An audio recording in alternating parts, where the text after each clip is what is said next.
Welcome back. Well, a huge change for the armed services this week. The Air Force has announced it will no longer require cadets at the Air Force Academy to use the phrase, "so help me God," when they enlist in the Air Force. This is without precedent. Yeah, listen to what the Air Force had to say about it in a statement. They said, "We take any instance in which airmen report concerns regarding religious freedom seriously. We're making the appropriate adjustments to ensure that our airmen's rights are protected." And this, of course, is coming on the heels of what happened earlier this month when an airman was unable to complete his re-enlistment because he didn't want to say that. I want to ask you at home the question this morning: Is this right? Are we becoming too politically correct and allowing the secular society to overrule a Christian society and something that's been said for decades?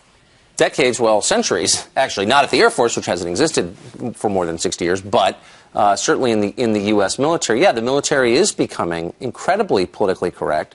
But more than that, you have to ask, whose rights are violated? I mean, there is no, look, the Constitution prohibits an establishment of religion by the government, and it should, as far as I'm concerned, and it does in the First Amendment. But is it really an establishment of a religion? And who is it hurting? Well, here's what the legal letter written to the Air Force had to say about this. It says the Establishment Clause specifically prohibits the government from requiring a non-believer to take an oath that affirms the existence of God. That was Monica Miller, the attorney from that legal center, which sent the letter to the Air Force. So I don't actually think the Constitution says that. It says that the U.S. government shall not establish a religion unless there's a clause I'm missing. But the point is, here's the point. Activists have decided that any mention of God in public somehow threatens the rights of religious minorities. And I would argue it's a threat to all of us when we don't acknowledge a higher authority, non-specifically but still, than the U.S. government. When you think the only authority in the universe is the government you're living under, then that government can do anything.